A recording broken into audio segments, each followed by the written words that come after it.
শুরু করিতেছি মহান আল্লাহর নামে, যিনি পরম করুণাময় এবং অত্যন্ত দয়ালু।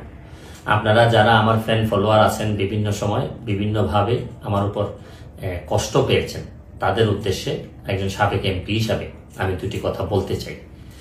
আমি আপনাদের এই সংস্কার, কোটা সংস্কার যে আন্দোলন, এই আন্দোলনে বা বৈষম্য বিরোধী ছাত্র আন্দোলন, এই আন্দোলনে কোটা সংস্কারের জন্য আমি সবসময় আপনাদের সাথে ছিলাম এবং এটাতে যারা আহত নিহত হয়েছেন তাদের পক্ষেও, এই বিচারের পক্ষেও আমি ছিলাম। কিন্তু আমার ব্যর্থতা হচ্ছে কি, আমি আপনাদেরকে বুঝাইতে পারি নাই। এটার জন্য আমি সম্পূর্ণ ব্যর্থ হয়েছি এবং আমি এই ব্যর্থ হওয়ার জন্য আমার যারা ফলোয়ার আছেন, যারা আমাকে নিয়ে প্রত্যাশা করেছেন, সবার কাছে আমি দুঃখ প্রকাশ করতেছি। আমি আপনাদেরকে আরেকটি কথা বলতে চাই। এখন যে কাঠামোগত সংস্কার আপনারা চাচ্ছেন, দেখেন এই সংস্কারের জন্য আমি বহু বছর আগে থেকেই কাজ করে যাচ্ছি। আপনারা দেখেন এই দুর্নীতির বিরুদ্ধে যুদ্ধ গত 15 বছরে আপনারা যে 2-3 জন মানুষ দুর্নীতির বিরুদ্ধে সোচ্চার ছিলেন, এর মধ্যে হয়তো আমাকে একজন আপনারা পাবেন।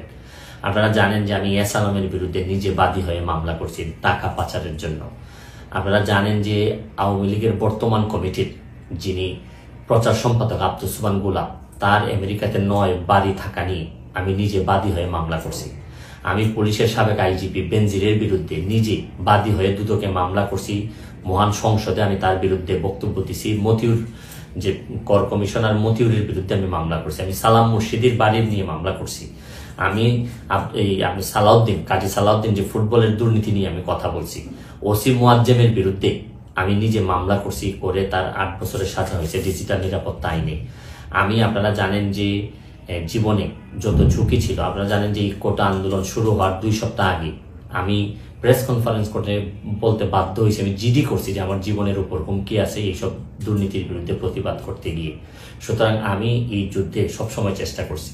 এখন আপনারা যারা যে যুদ্ধ শুরু করছেন, ছাত্র জনতার নেতৃত্বে যে যুদ্ধ, এই যুদ্ধে আমি মনে করি যে দুর্নীতির বিরুদ্ধে যুদ্ধ, এই যুদ্ধে আমি আপনাদের সবসময় আমি আপনাদেরকে দোয়া করি যে আমি যতদিন আসি চেষ্টা করে যাব দুর্নীতির বিরুদ্ধে এই যে যুদ্ধ, এই যুদ্ধে সবসময় শরীর থাকার আমার জায়গা থেকে আমি চেষ্টা করব। এই বলে আজকের মতো বিদায় নিচ্ছি।